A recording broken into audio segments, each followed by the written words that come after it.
starts as far as cutting this roof off. You can see these spot welds, see how they lay in here. We're gonna start with drilling those out, and then this will be where we break it loose from the A-pillar. Now, as we go across, this remains to be seen whether we cut here or whether I can drill out some spot welds on this pinch weld type joint here. Get that done on both sides, and then I think what we'll do is probably just tape off a line running down this. Probably leave myself some room for error, but I think I'm just gonna remove the roof there. This seam does not really come apart from the outside. I think we'll be able to see more about that when we get it opened up, but this will be the last of this ugly outfit here if this all goes right. You can see how heavy the rust is up into here.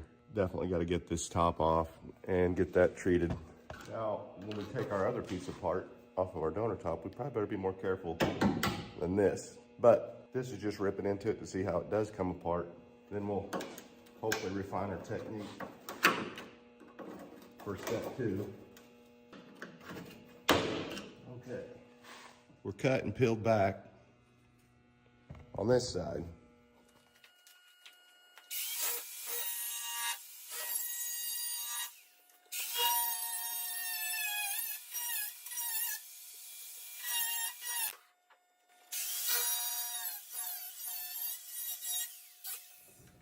One thing that's the same about this side as opposed to the other side is the amount of deterioration that we're exposing. Confirming again, this really had to be done. This wouldn't have lasted any time. Put some, go through all the work to put some nice paint on this. And it's just not gonna last. May still not.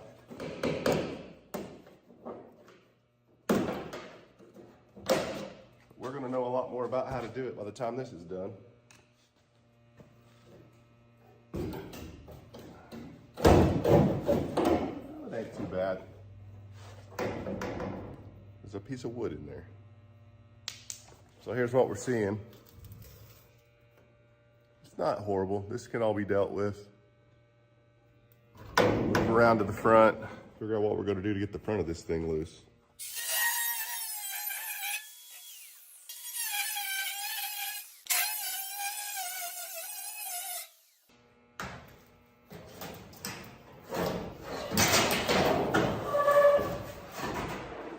Here's what we've got.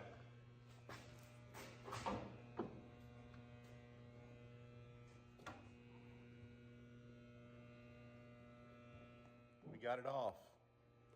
We need to hit this whole thing with the wire wheel, and then I've got a couple of different products. We'll use Eastwood's rust converter first to convert the rust, and then we'll use some of the Eastwood's rust encapsulator to hopefully make sure this rust doesn't come back through our project. So let's see if we can knock that out. We've got it all cleaned up with the wire wheel. We're gonna come over with some of the rust converter, Eastwood, and then we'll let this dry, go back over it with the encapsulator, which is the second part of that process. I think there's several different brands of this on the market. This is just the one I've got today. Hopefully this extra step adds some life to this. Here we've got the donor cab prepared, exposed where those spot welds are. Need to be pretty accurate this time around just to, preserve the integrity of this top as much as we can. I've already made my passes around the rear, and I cut just above the seam on this one, whereas on the one we cut off the truck, we cut on the upper side, say, of that yellow tape. So we should have a good 3/4 inch extra material so that we can get it lined up and have room to do whatever it is we're gonna need to do. Okay, I've made it all the way around.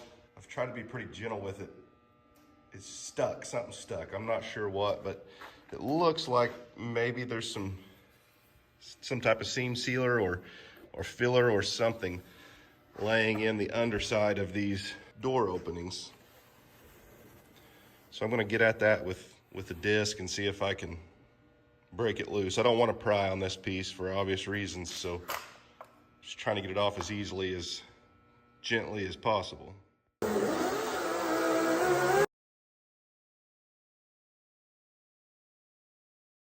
So here's what it looks like. You can see the seam sealer, and I guess that's what it is. That's what we'll call it. Just seems to be sticking in there. So where are we now? Well, right now I'm thinking that if I could get a new top for $500, I'm not sure that wouldn't be the better way to go. No, I don't know. I think we've got it loose. I've been working on this for maybe an hour, and I think I've got it, and I think it'll work good. So, you know, if it saves me $500, it's probably worth it. And I don't know, let's just see if we can even get it done, and then we'll know for sure. And so you look at this and you think, well, that looks like hammered dog crap. Well, all of this is going to be under the windshield rubber and trim and windshield. We do got to worry about getting it back, you know, straight for the purpose of mating to the windshield, but, you know, the new piece would have holes in it too, so don't panic because you'll make me panic.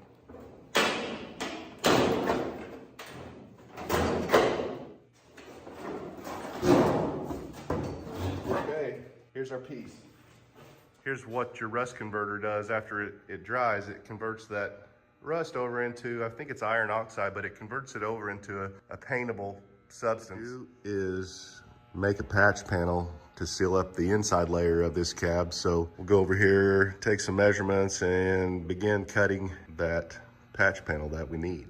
Okay, so we've got our donor patch cut out and laid up here. It doesn't look too bad. We've got plenty of overlap all the way around. This is the self-etching weld-through primer from Eastwood, and goes ahead and recoats that material once you do burn through. It supposedly lays back in there and adds another layer of corrosion resistance. Don't know, we'll try it.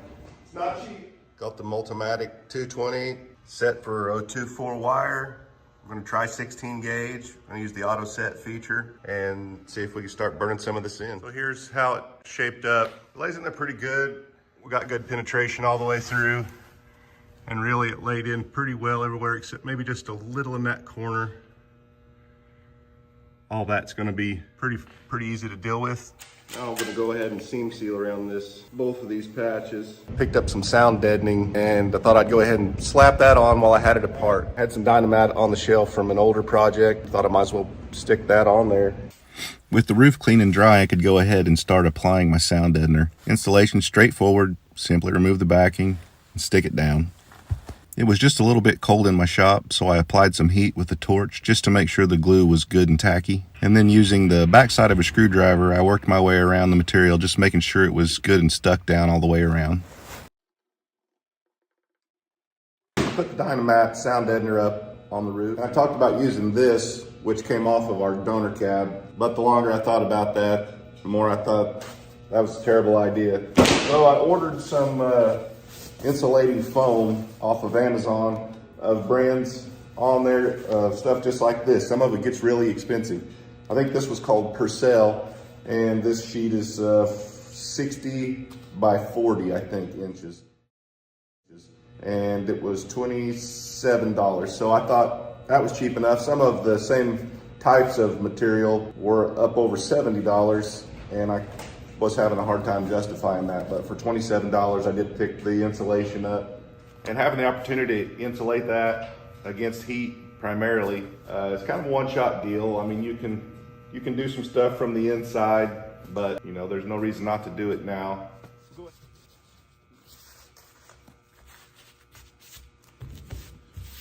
Okay, so it's my understanding that the butyl type of sound deadener, like we put down first with the Dynamat, that's for your vibration dampening and noise cancellation, not so much the heat. I mean, obviously it would help some, but the way I understand it is this type of material specifically is what you would use thereafter to control the heat. So we've gone about as far as we can. We've done both layers, good as it's gonna get. Here's kind of where I find this now. When I took the top off, I just cut, you know, up here with that cutoff wheel to quickly remove it. But I still need to come through and expose the spot welds all along that pleat and remove this material all the way across there in preparation of, you know, coming back on with the new piece. We'll see how it goes.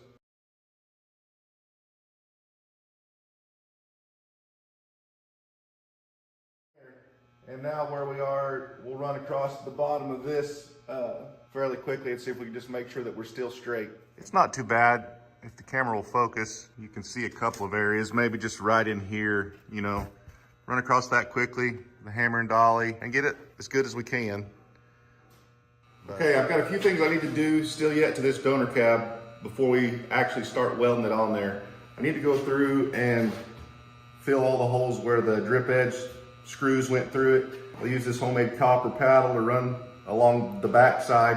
Hopefully that'll allow me to fill those holes in as easily as possible without blowing through too much.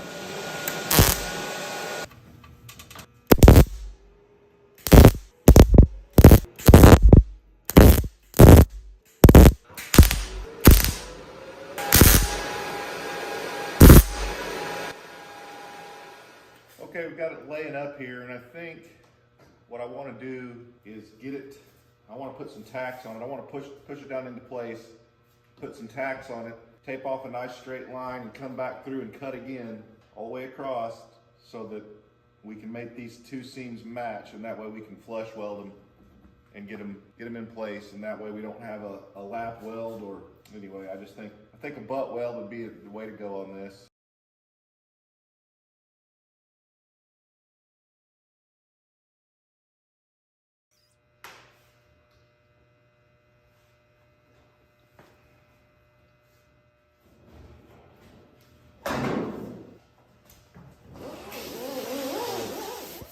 So what had actually happened was our top was hitting our foam. So I took the soapstone wheel and buzzed it off, almost like they do when they're building seat cushions. I guess it actually sanded down just fine. But I think we have enough room for our top to clear, so let's set it on there and see how it looks.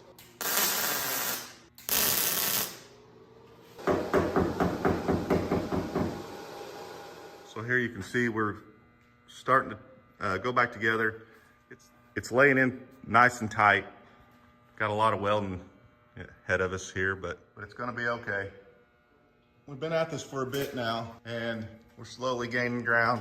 Like I thought, this was a bit of a challenge. Still don't know exactly what we've got there until we get it ground down. But basically, we just go alternating back and forth, back and forth, back and forth until we get a tack laid in on top of the one ahead of it. Get your tacks stacked up the best you can.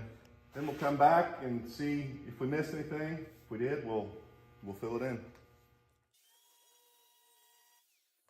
Now that we've got the tops of those welds knocked off with the bigger grinder, I can get a little more accurate with this smaller flat disc on the die grinder. Okay, let's take a look here. You can see where we've still got some more work to do. We're getting there as far as having it welded together and filled back in. Now I have to come across this in the later stages and work on this just a little bit more, of course, to get flat.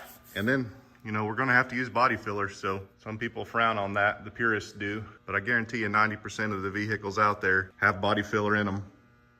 Well, we've made it all the way around the side and the door. And we've tied into the A-pillar.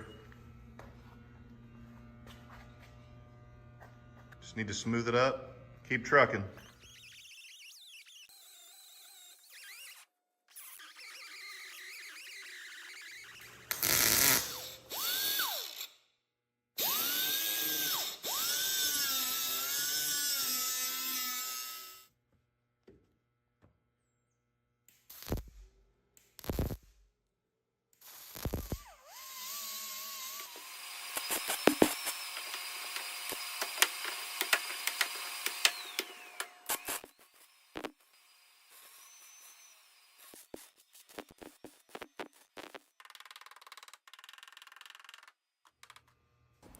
I mixed up some of the fiberglass reinforced filler. I'm using my fingers just because I feel like I can get that pressed down in there, you know, positively with my individual fingertip as opposed to a spreader. Can feel pretty confident that I got it each individual pinhole or seam field. I went around and put the fiberglass reinforced filler over the seam.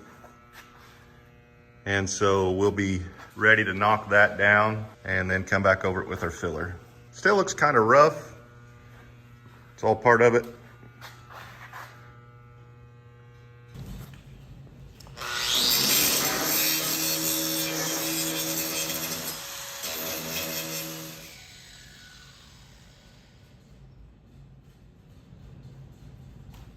Okay, here we're just mixing up some filler, and like I mentioned earlier, in one of the earlier videos, this was gonna require some filler to ever smooth back out, part of it. I'm horribly messy with filler. I figure some of you probably are too, but I've taped off some of the areas I don't want filler yet.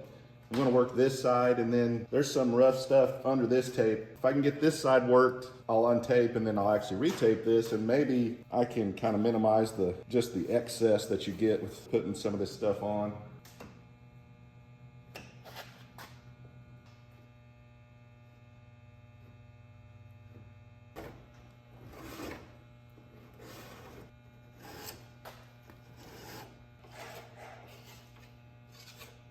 Starting to smooth out a little bit. It wasn't real bad. I just felt like after all the hammer work and welding, I mean, obviously it's not straight, so didn't want it to look just awful. Not too much of a slowdown. We're getting it. So that's pretty much that. We'll go ahead and block this out. The rest of this truck is ready to block. But as far as replacing the roof skin, that's the gist of it. It's really not that bad. It's doable, it's time consuming. I hope this helped you. We're gonna be painting this whole thing in wild cherry tint coat, I think it is, 3-stage GM red. It's gonna look sharp.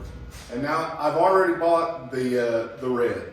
So we know it's gonna be that tri-coat red, candy red. I'm still hung up on, I really like a two-tone truck. I'm thinking maybe a gunmetal down the middle, not just a rocker, but down the middle. I don't wanna put the trim back on it. I feel like that two-tone might give it just what it needs. I don't know. Feel free to comment, let me know what you think would look right on this, and check out my channel, guys.